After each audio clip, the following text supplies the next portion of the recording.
Welcome to Our Girl Relationships. On this channel, we talk about problems people face in their day-to-day lives. Let's start with a video. I'm supposed to get married to someone I don't love. I'm a twin, and my sister was literally the prodigal child, except that she isn't remorseful. Now I suffer because of her actions. My parents don't let me do what I want, and my life is basically planned because they're afraid that I would turn out like my sister. We were born into a decent family and we got whatever we needed, but my sister was never satisfied. She thought that I got extra privileges, and it was ridiculous to me because we got the same things. She always thought that we were in some form of competition and always tried to do better than me or take what was mine. She thought my parents saw me as their favorite. It looked like that because she was mainly ungrateful and never happy about what she got. I would be happy with whatever I got, so they were more inclined to favor me. She caused it, but it became glaring as time went on that I was the favorite, not because they wanted me to be, but because my sister wasn't exactly the best child. At some point, she took a chunk of money and ran away. My father knew where she had gone, but he decided to let her be. If she wanted to be wayward, she could. My parents were fed up with her trying to get her to understand how to behave. What my sister did impacted my parents a lot because I no longer was free to do what I wanted.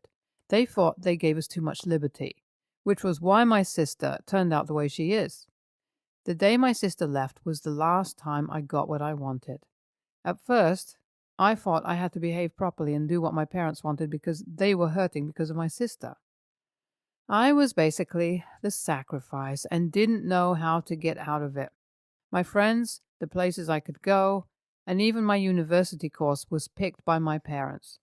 This made me dislike my sister even more. I wished that she would just come back so I could have my life back.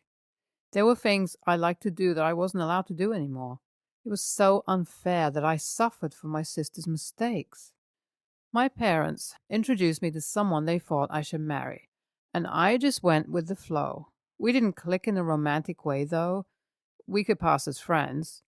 I wasn't attracted to him, and ours wasn't a typical arranged marriage. There was no deal or specific reason why we had to get married. It was more like harmless matchmaking. My parents just knew his parents.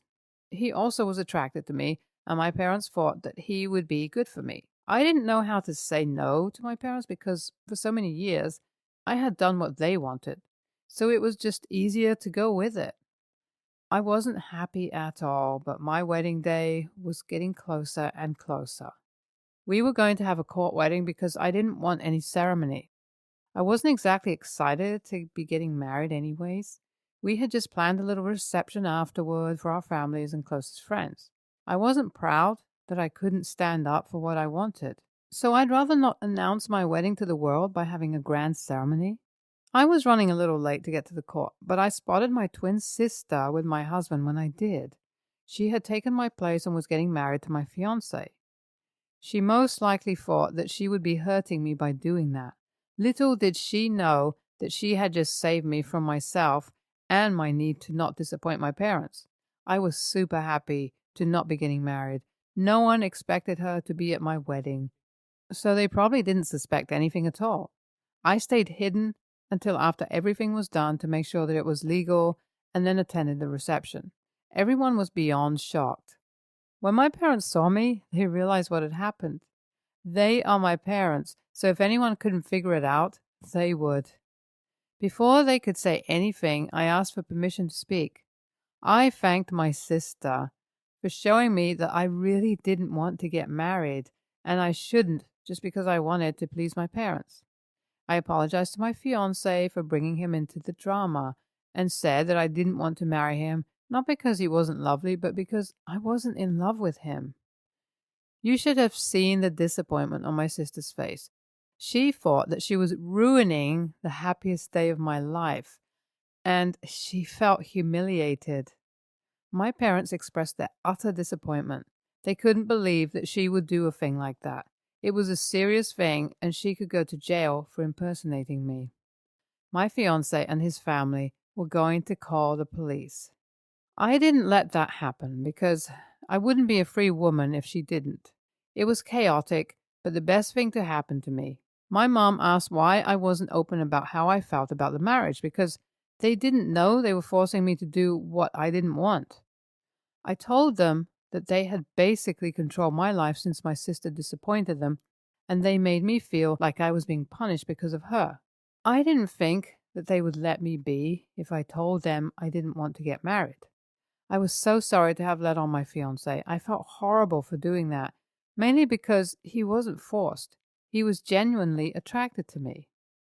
I thought it was better that he knew the truth and that it would be unfair to go on into an unhappy marriage. My fiancé and sister annulled the marriage the next day. My parents asked her to leave and never come back again. She left the first time on her own, and when she came back, she caused even more trouble. My parents were embarrassed and sad. I, on the other hand, got my freedom. My sister didn't expect that she would actually help me by pulling her stunt. If she knew that I didn't want to get married, she wouldn't have disrupted the marriage. Apparently, she moved back to the city. She heard that I was getting married and she took it as her perfect opportunity to hurt me. I have always wondered what I did to her and why she hated me so much. She was my identical twin. We were supposed to love each other and be inseparable, as far as I know. We have never been close, even when we were still very young. After everything she did, she still behaved awfully to me. That was when I decided that it would be better for me to see myself as an only child because my sister would never be who we wanted her to be as a family. All the while she was away, I thought that one day she would come back and we would live happily ever after. Well, that's a fairy tale because it doesn't seem like it's going to happen for me that way. I'm going to figure out myself and what exactly I want to do because I'm not going back to being that girl who just does what her parents want because she's afraid of disappointing them. I'm also going to give my ex some space. I don't expect him to behave like nothing happened, and we can automatically be friends. I hope he can forgive me and we can have a friendly relationship, but if he wants nothing to do with me, I would totally understand. I think I needed a breather. I wanted to do something spontaneous that my parents had no hand in, so I decided to travel. I don't know where yet, but I'm excited. I traveled like I said I would. At first, I was anxious about it, but I pushed myself over the edge, and it was just what I needed. My parents understand how they can loosen their tight grip on me and let me blossom. It was too late to end up like my twin sister. I didn't make any drastic changes. I had maintained my career path, even though it was my parents' choice, but I actually loved it. The changes were more internal. During my trip, I discovered myself and what I liked instead of just trying to be the opposite of my twin sister.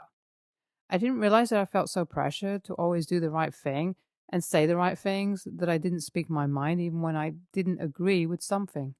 I asked to meet my ex, and I was grateful that we agreed. This was 6 months after we were supposed to get married. I was so happy that we met and actually laughed it off.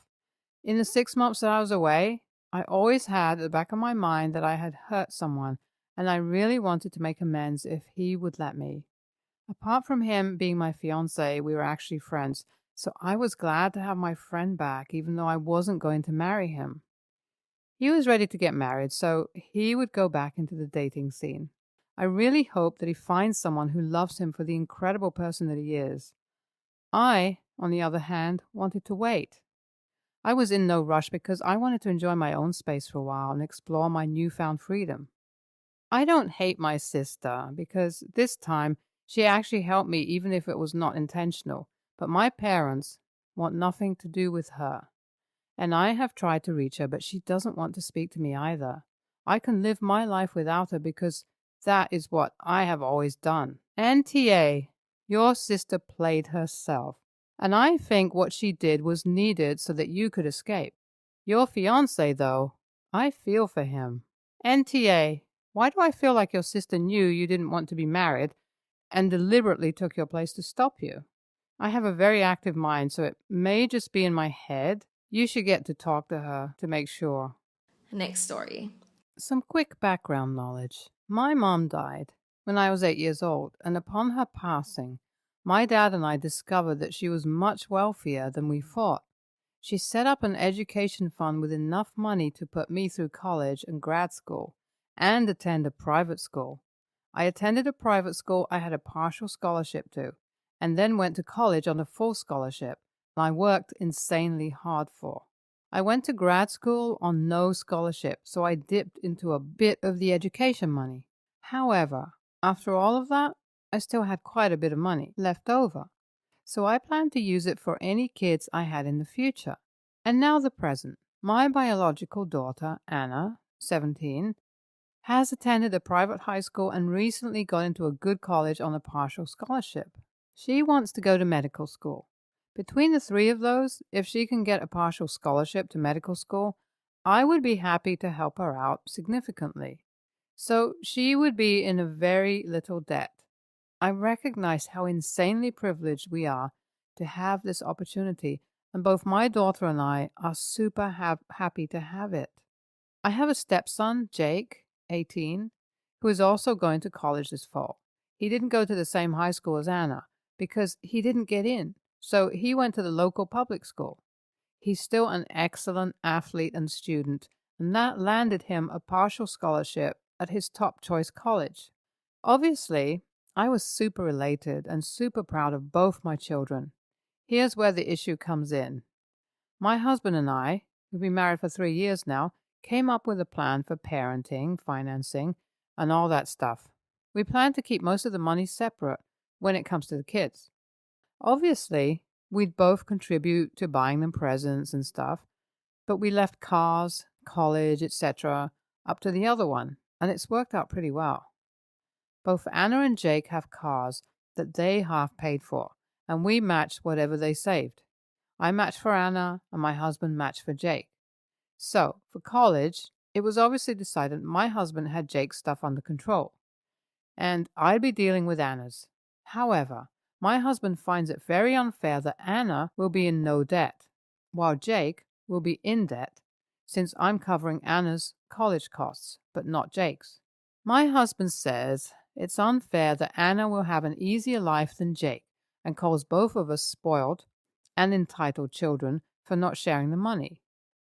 My mother-in-law also dropped by yesterday and told me I was being unfair and I should help Jake out, and that I clearly loved him less.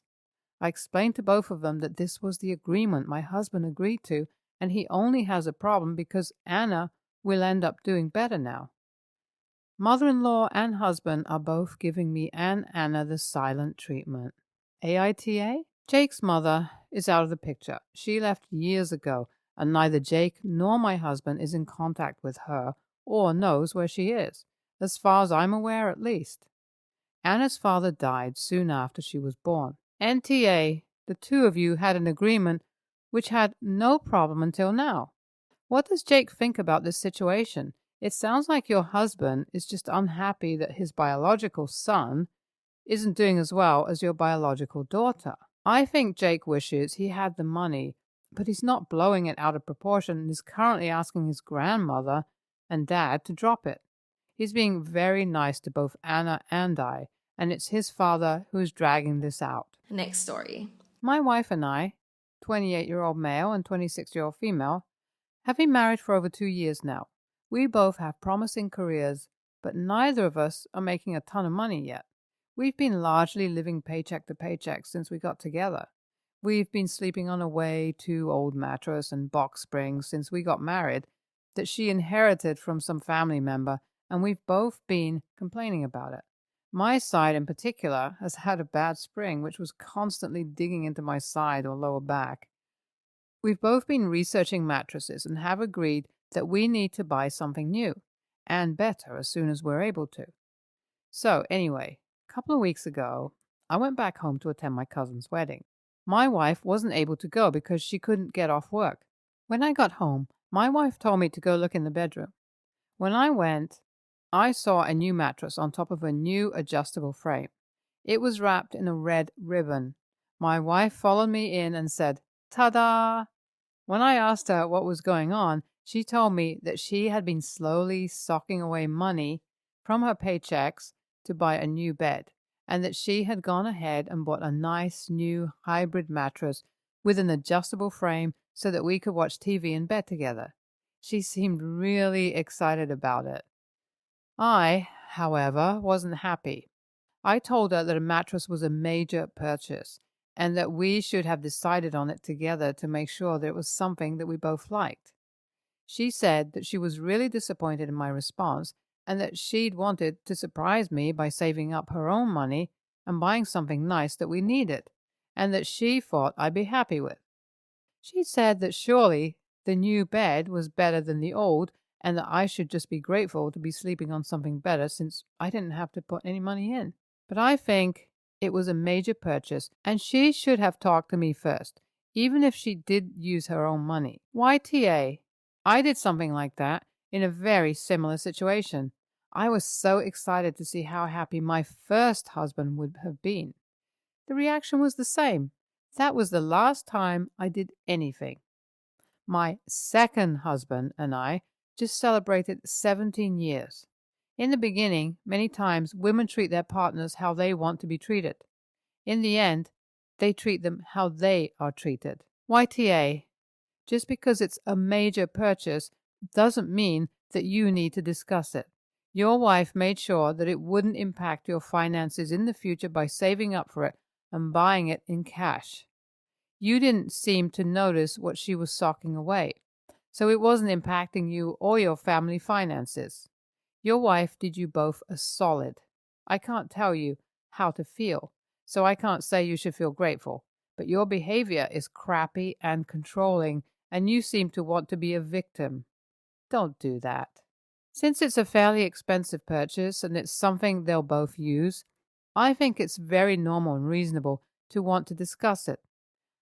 I don't think that makes him the AH. I do agree that he is an AH because he was really ungrateful rather than thanking her, trying it out, and communicating about it after to say, I love it, could we return it, and find something that works a bit better for us. And it's important to me to discuss these things. He did say that they were researching mattresses, so it's fairly likely that she made an informed purchase, as they'd already discussed aspects they wanted and didn't want.